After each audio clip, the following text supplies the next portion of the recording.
Ito po yung ating pangalawang kategram. Ito po yung ating pangalawang operation, balik eskwelahan. Kanina, kila Dandan po tayo. Kila Dandan, JB, ang tanong, kakayanin kaya ng ano to? Yan, dito.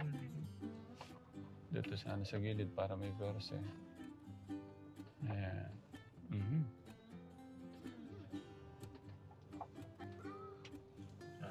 Grabe namang makaganda ng Kuya Clark natin. Kakayanin kaya nito. Ang putik. Guys, Ganda ng mundok, no? Opo. Mundok. bundok.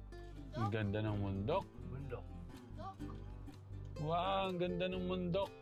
Oh, kung ano? Yung bundok kay Kuya Clark natin, mundok. Mundok. Dok. Operation Balik Eskwelahan. Dok. Okay. Tingnan muna natin dito sa tabi. Yun na. Okay. Kasi may mga pangako tayo sa mga bata, sa mga batang masisipag mag-aral at gustong mag-aral. Babalikan mo natin sila para pambili po ng gamit sa school. Dito tayo ngayon sa pangalawang bibisitahin natin, katekram. Let's go!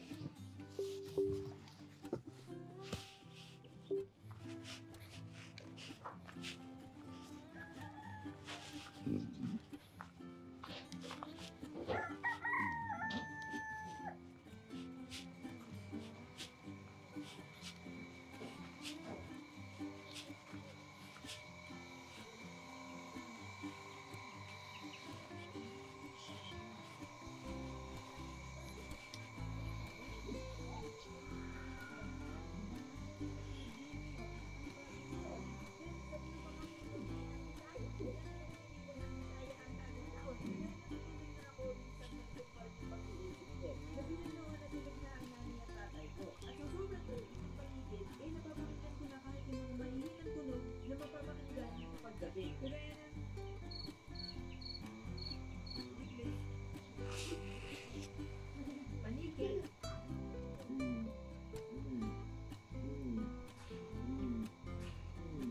Hindi ko alam na tulad yan. At saka,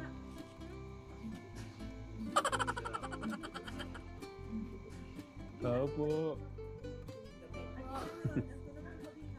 Pabili pong bigas.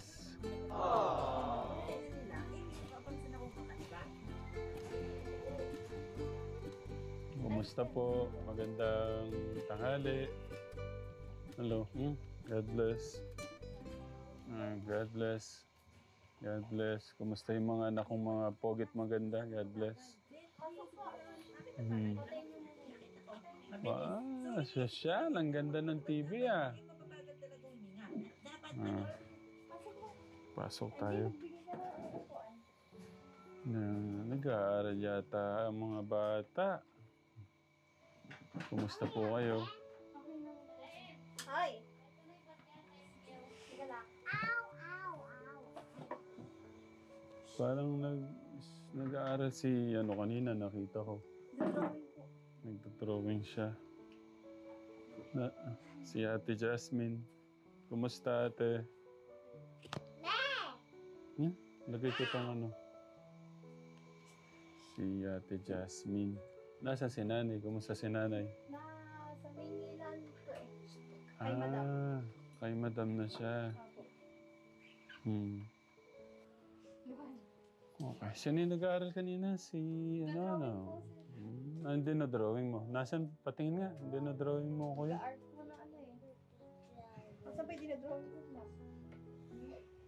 Tsaka nag-aaral din po siya mag-class. Yung mga ganda na po sa dinadrawing. Kasi yung kailangan yung liwanag. Ito. Mga ganyan. Magaling ka palang Kasi mga karakter po na yan, ganyan. Magaling ka pala. Pwede ka palang artista. Or engineer. Nag-aaral din po siya ng Magaling, malinis siya mag-drawing. Oh. Aba, parang si Clark oh. Ay, ba't napunta ka na? Awing ni Clark. Okay. Ate, kumusta po yung mga bata? Kumusta po si Jasmine? Okay naman po. Nung huling punta ko, nagpa-practice ng magluto. Kumusta yung pagluluto mo? Ano yung mga alam mo ng lutuin ngayon? Doon ka, babe. Sa tabi ni doon. Ano po ba? Mag-aaral na po si Jasmine? Sa Lunes po, pupunta kami sa dati na lang school. Kasi kasuhin ko po yung card. Okay. Anong decision mo? Mag-aaral ka? Si ate? Mag-aaral ka? Hindi ko marinig. Opo. Si kuya? Mag-aaral ka na? Si kuya, siyempre, mag-aaral.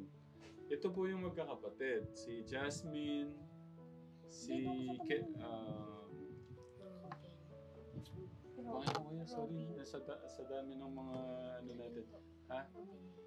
Doon ka sa tabi. Robin. Tapos si ate MJ. MJ. Doon ka para kita ka.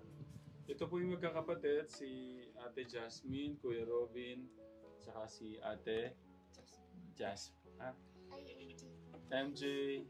Tapos yung anak po ni ate, si kuya Emuel po. Emuel. Okay. Sino yung mag-aaral? Magtaas ng kamay. Kung sino talaga yung gustong mag-aral, desidido na gustong mag-aral. Okay, so gusto niya mag-aral. Okay. 9-2 kasi sila ka-telegram. Anong nangyari dyan? Except lang po sa motor niya napasok. What? Patingin. Wala ka ng kailan pa po yan? Nakaraan pa po. Kaya nga po diyan po sa motor niya na yan. Yung mali. Opo. Dapat bike lang. Bike din po siya. Mountain bike po. Kaso, parang, di ba ano po yan? Di gasolina din po yun. Di gasolina, paano kung Ano po kasi yan, regalo po sa kanya, nag-7 po siya. Hindi po siya nagpahanda, yan lang daw po gusto niya, okay. Naku, kung nang gagamitin, baka mapano ko, kasi hindi, makasidente ka. Andiyan po, pakitingin po. Kumusta yung ating business na bigas? May bago na po kaming nabili na galing. Pwedeng iyan nyo sa amin.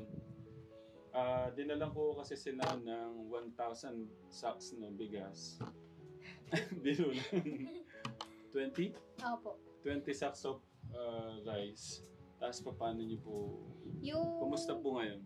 Ano po kasi, sir, ginawa po namin dyan, pinautang na lang po namin. Kasi nga po, tulad po na, mahirap din po, hindi po nila kaya i-cash. Kaya pumayag na lang po kami may pautang siya. Tapos, yung may mga nakabayad po, pinaikot ko po yung puhunan. Bumili po ako ng bagong. Ito pong bigas po na yan. Kaya na po medyo mas mahal po siya doon sa isa kasi po may mga naghahanap po na ganyan na na bigas. Kaya binili ko po yung pinambayad po yung baga sa yung naging pera. Pinapaikot nyo. Opo. Kumusta po yung pagpapaikot ng... Nasa utang pa po ngayon. Kasi nga po, kada sahod po ang bayad. Paano po yung kumusta po yung bali, nabigay po yan, bali lang na po ngayon, ilang buwan na? Dalawang buwan na ba? Wala po. Wala pa po. Pero yung unang buwan, kumusta po yung unang buwan?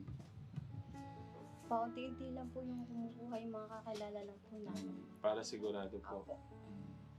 Pag po ulit may pagsahod, pag po ulit may nagbayad, bibili-bulit ng paninda kami. Ganun po ginagawa. Okay. Siyempre, kaya po ako nandito dahil nangako po ako sa mga bata. Hindi na lang kay Ate Jasmine, pati yung si Kuya Robin, Ate MJ, si Kuya. Para makabili ko sila mga gamit sa school. Sapatos.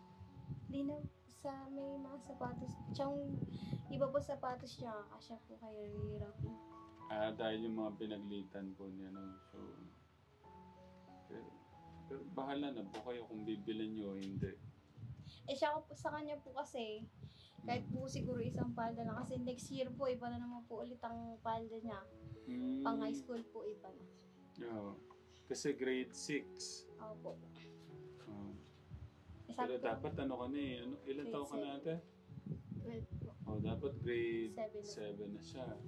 9-2 po kasi katekram nung 2 years. Isa lang po. Isang taon lang po. So, yun lang. Para... Anong balita? Ate Jasmine, pagbalita ka nga. Wala nang... Yung ano... Magbigay ka ng balita sa akin. Anong balita mo?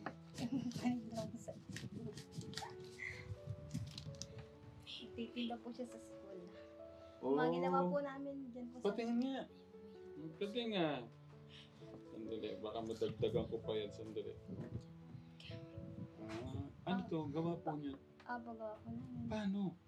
Pwedeng sample? Ay, wala na po akong gagawin, sir. Pangsabi po sa bag, mga keychain pa. Keychain. Ang galing mo talaga ate. Oh. Okay. Ito ano po to? Cherry po. Cherry. Na iba-ibang kulay, ginawa ko na lang pong alternate. Okay. Ito pong ganito, magkano to? 15 po. 15. Tapos ito medyo malaki, 20 po. 20 na.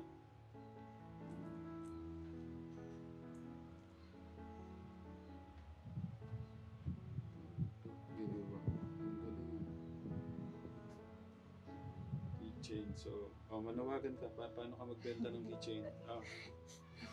Testingin mo. Siyempre, kung ako yung, testingin mo sa akin, classmate mo ako.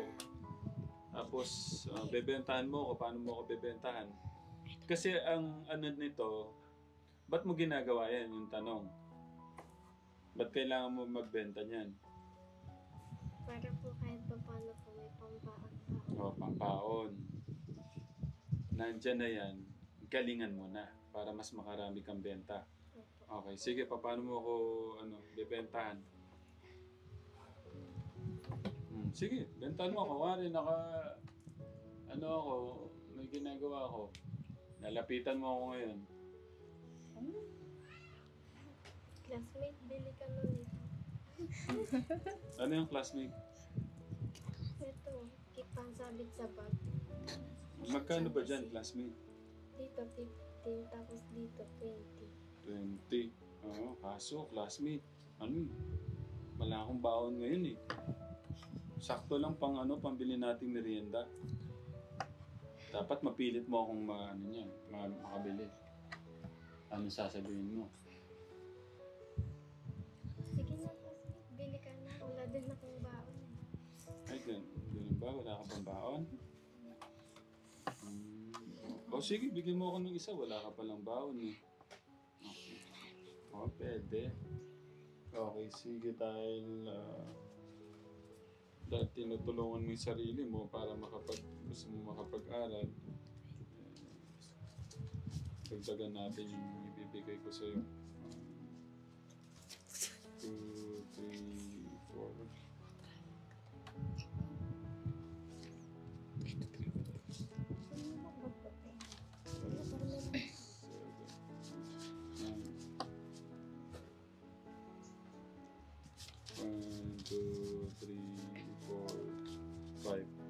Ito,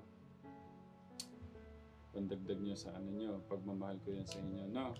Itong isang 5,000 galing to kay Tita Charito, no? 1, 2, 3, 4, 5. Yan, galing yan kay Tita Charito. Thank you po.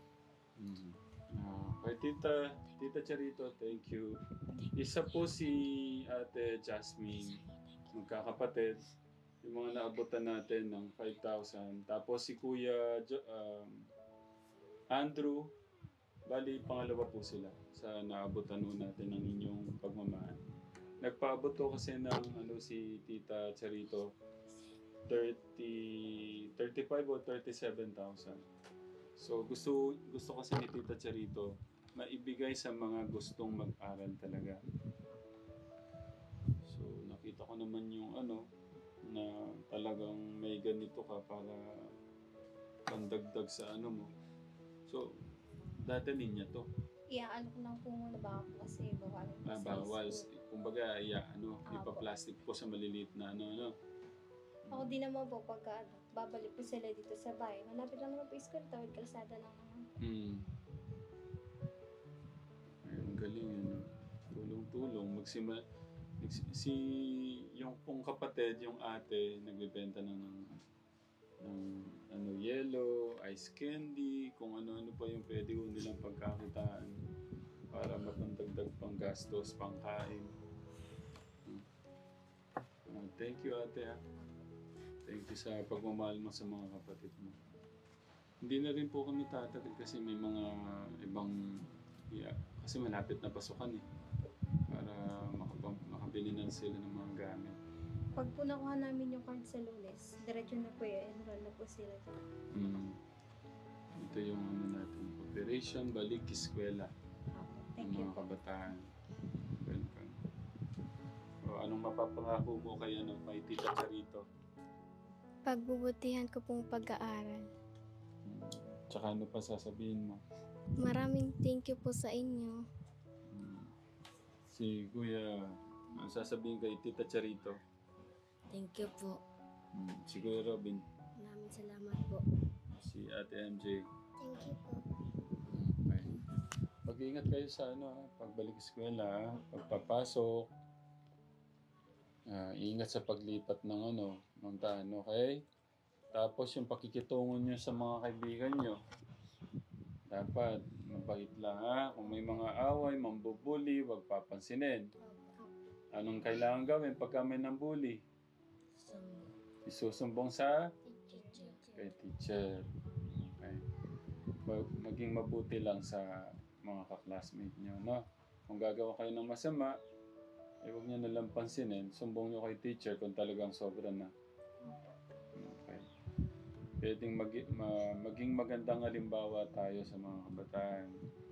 Gaya ng maging marespeto, tapos maging magalang sa pananalita, huwag magsasalita ng mga bad words.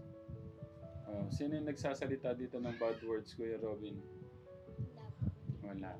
Okay naman, nandito naman yung ate. Ginagabayan kayo, Okay. Yun lang po, ate. Para makaano kami, Ate Jasmine. Thank you, Thank you po, sir. Thank you po. Welcome. Arigato. Ate, thank you, Thank you po, sir. Kumusta kaya si nanay, Okay naman kaya siya doon sa trabaho niya? Opo. Tumawag naman po kahapon. Pakamusta na lang po kay nanay. Okay. Bali si 16 po yung pasokan no? Okay. So paano? Kunin ko na tong mic. Parang, ano ba nasa isip mo? Anong gagawin ko dito? Parang napakadami nito. Or ano ba nasa isip mo? Anong gagawin mo ngayon dyan? Mapambili po ng school supplies po. Paano ate? Welcome. Pagbutihan ha. Para maiwasan yung sakit ng ulo, pwedeng sakit ng ulo ni ate at saka ni kuya. Tumata yung ama't ina nyo. Ano yung dapat nyong gawin? Ha? Pakabuti. Si Ate Jasmine, anong sagot doon? Sumunod po sa mga utos. Sumunod sa mga utos. Huwag pasaway. No? Sige po, ate. Welcome. Welcome. Ingat po kayo. Ingat.